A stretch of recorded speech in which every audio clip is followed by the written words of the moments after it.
from the news team that's covering the Carolinas, this is Channel 9 Eyewitness News Daybreak at 4:30.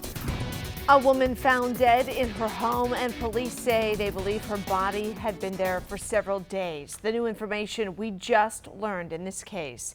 Thanks for joining us on this Friday morning. Here with meteorologist Keith Monday. It's so humid outside already. Yeah, it's a very warm start, even warmer than yesterday morning. It's a lot more humid than yesterday morning as well. It was actually fairly dry to start out early Thursday. We're at 76 this morning in Charlotte.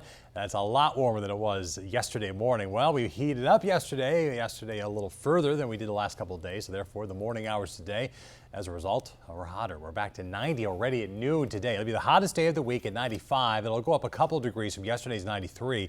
Storm chances like yesterday, very slim for most of us, but we'll pick up as we head to the weekend.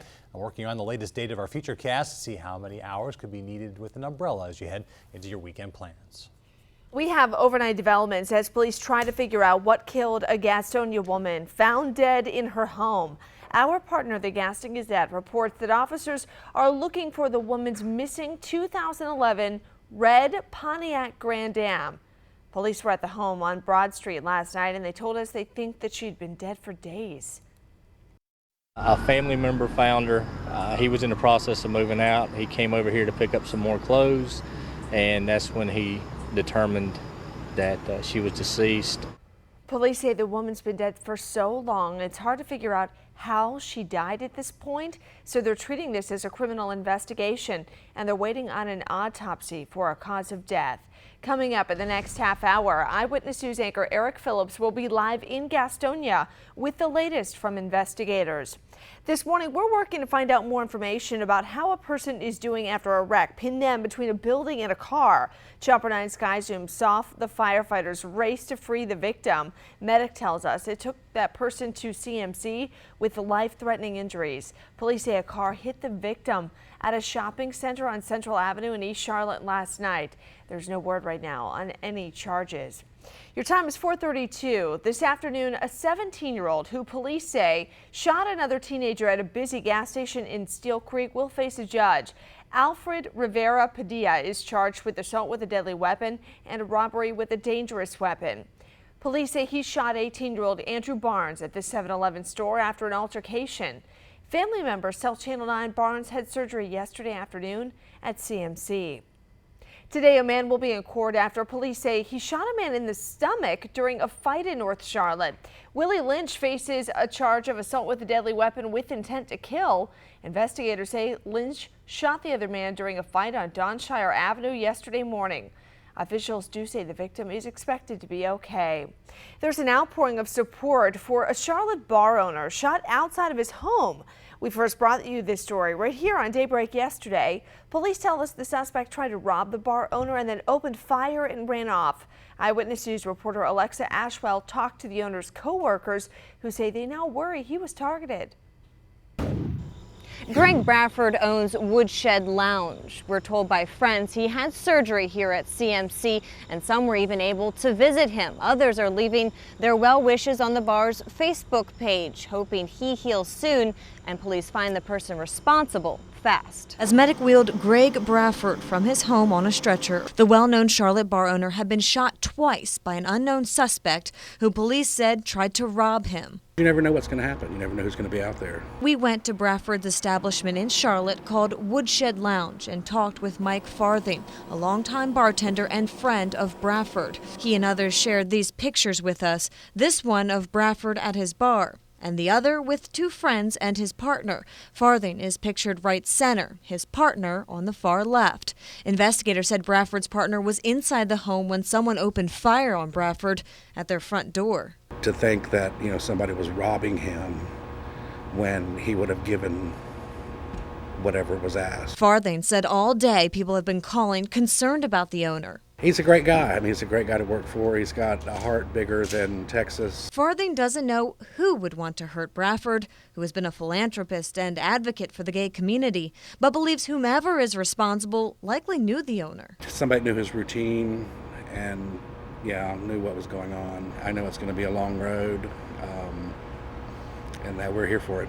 Now, I checked with police. Investigators haven't made any arrests or identified any persons of interest. We'll continue to follow this case as it develops. Reporting from CMC, Alexa Ashwell, Channel 9 Eyewitness News. High school football extra with sports anchor Phil Orban kicks off tonight right after Eyewitness News at 11. We'll have cameras in 9 counties in North and South Carolina covering 16 games, including our game of the week, the Battle for the Bell, featuring A.O. Brown at Concord, which is the longest running rivalry in North Carolina. It all starts tonight at 11:35 p.m. right here on Channel 9. Charlotte city leaders discussing strategies to cover the cost of taking care of people's trash. The way one proposed solution could end up costing you more. And the 2 Ebola victims with Carolina ties out of the hospital, what one of them says helped him overcome that virus. Plus, the latest from Missouri as the National Guard is withdrawing. The action groups in our area are taking to remember the unarmed teen killed by a police officer. Follow us on Twitter to keep up with breaking news, weather, and all the top stories of the day. Join the conversation and tweet us at WSOC-TV.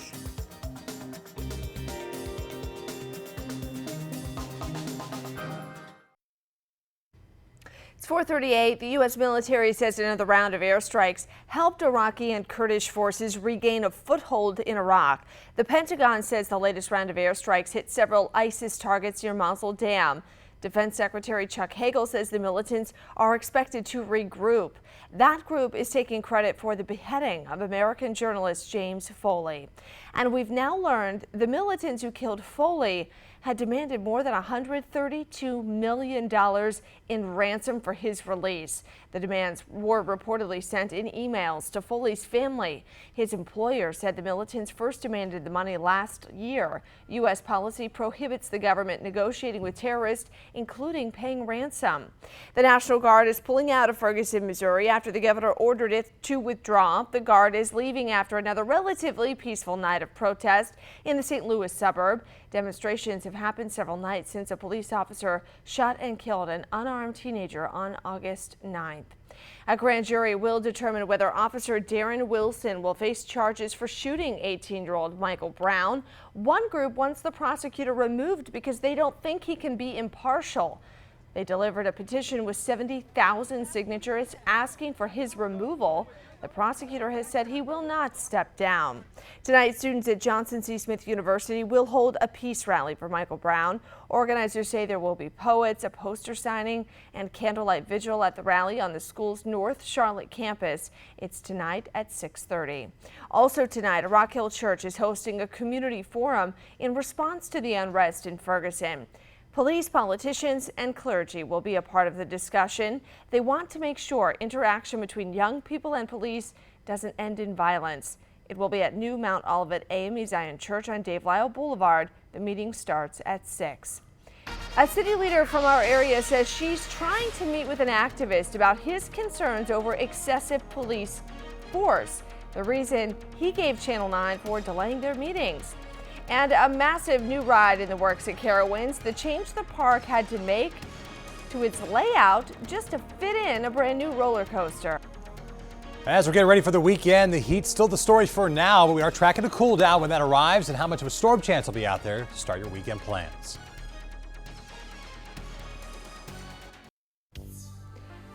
Welcome back. It's good to have you here on Daybreak at 4:44. We're taking a live from our Speedway camera.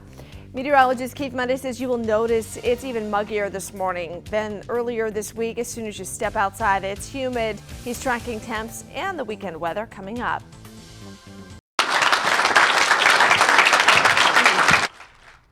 A round of applause and even tears as Samaritan's Purse doctor Kent Brantley walked onto the stage and spoke in public for the first time since he returned to the U.S. to receive treatment for Ebola.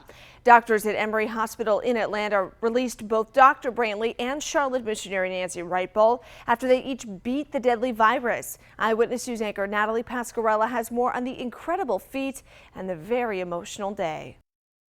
I'm thrilled to be alive, to be well, and to be reunited with my family. With his wife by his side, Dr. Kent Brantley addressed the world from Emory Hospital in Atlanta, where he and Charlotte missionary Nancy Wrightbull have been recovering from the Ebola virus. He contracted the deadly virus in July while doing relief work for Samaritan's Purse in Liberia. He spoke of his faith helping him battle the virus that's killed more than 1,300 people. As I lay in my bed in Liberia for the following 9 days, getting sicker and weaker each day, I prayed that God would help me be faithful, even in my illness. We also learned Nancy Wrightbull is out of the hospital. She was actually released 2 days ago. SIM, the international mission organization Wrightbull works with, said she's resting with her husband. Health-wise, she's healthy.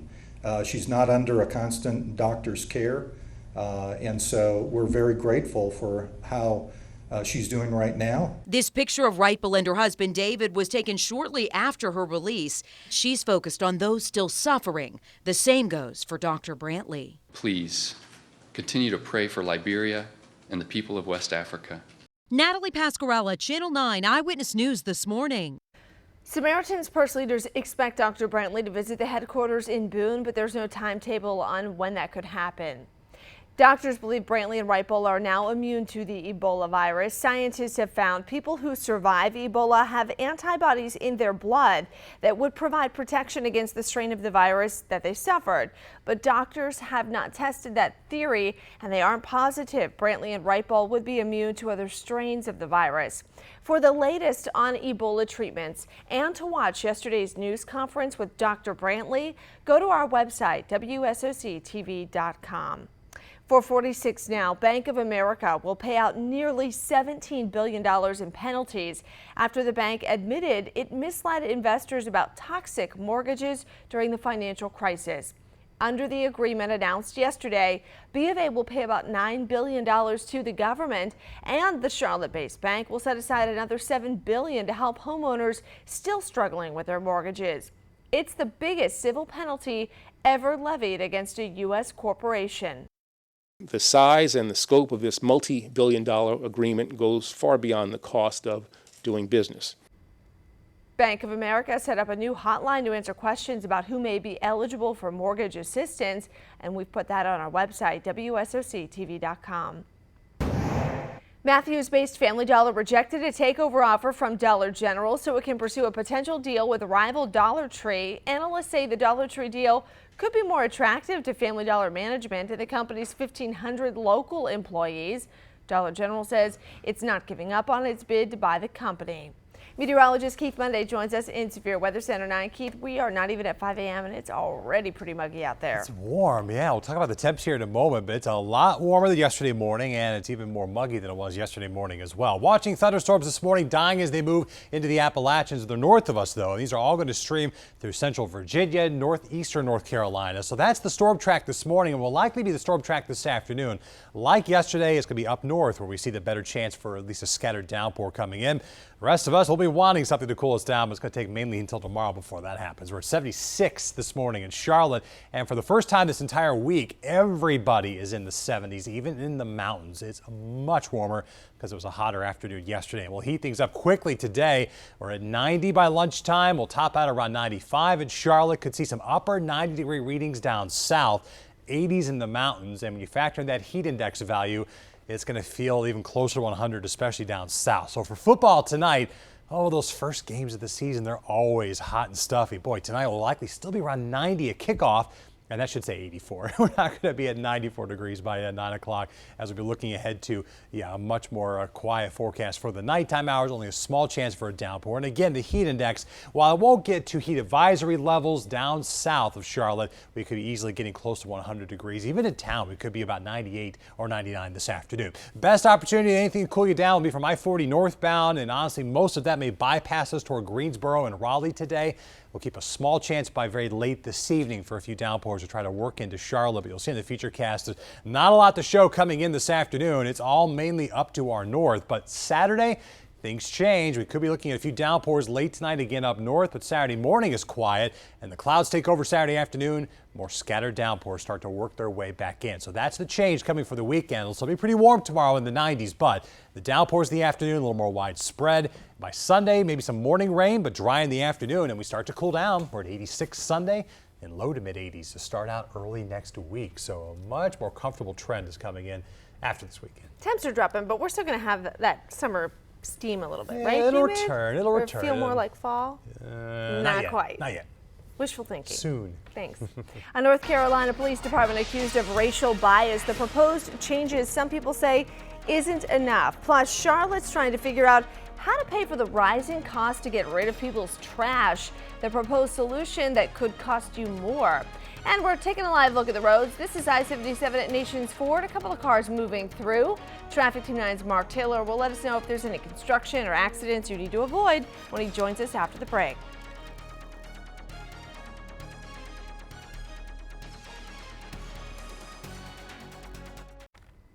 The city of Charlotte is considering making people pay for trash pickup based on how much they throw away. The system suggested by a Raleigh company would have people buy bags for their garbage and throw them in rolling carts. Garbage truck drivers would monitor to make sure people use the official bag. The city says it needs to do something to cover the growing waste disposal cost and encourage recycling is to save space in our landfills. Some people think the bags might save them money. I'm here by myself, and sometimes I don't have but 1 or 2 bags. Right now, this is just an idea, and the city is still in the early discussion process. The city also has not decided whether to consider increasing the solid waste fee. A new ride is coming to Carowinds that's 100 feet taller than the Intimidator. Fury 325 will simulate the flight of a Hornet, and it will reach up to 95 miles per hour. The ride is so large that Carowinds will have to move some of the parking lot to fit it in. It's part of a $50 million investment to revamp the park to celebrate Carolina culture. You can find pictures of that new ride and more details about the park's $50 million renovation all on our website, WSOC-TV.com. This Saturday is a big day for sports on both Channel 9 and TV 64. Both stations have you covered for NFL football and NASCAR. Saturday at 7:30 here on WSOC Channel 9, you can see the Washington Redskins take on former Carolina Panther Steve Smith and the Baltimore Ravens. And on TV 64, WAXN, catch the Sprint Cup Irwin Tools Night Race live from Bristol Motor Speedway. That starts at 7:30 p.m. You can watch both the games on Channel 9 and the race on TV 64 live this Saturday at 7:30. Ford is recalling more than 160,000 vehicles, including yet another recall for the Ford Escape. This recall impacts 2013 and 2014 Ford Focus ST and Escapes. A wiring problem could cause the car to hesitate or stall. No accidents or injuries have been reported, but this marks the 11th recall of the year for the 2013 Ford Escape. Many people are about to hit the roads at 4:55. Here's Mark Taylor. Allison, traffic looking good here in Charlotte, Mecklenburg. No overnight crashes for the interstates, and traffic getting through fine on 77. We're near Uptown, looking near the John Belk Freeway. No incidents to report here in Mecklenburg County, York County, but we do have construction going up in Statesville, closing a rampway. We'll talk about that coming up. Keith? It's warm this morning, but it is dry out there. No rain to speak of right now. We'll be watching up north for downpours to fire up this afternoon. Could work across the northern counties later in the day. Coming up at 5 a.m., we'll have that outlook on the Futurecast and talk about the relief that's finally coming in by the end of the weekend. Yeah, especially given this morning, we're ready for it. It's warm. A woman found dead inside her Gastonia home. The new details we are just learning in the case. Plus, a business owner shot during an attempted robbery. The support he's receiving from the community. Weather and traffic every 10 minutes. Eyewitness News Daybreak, 5 a.m. is next.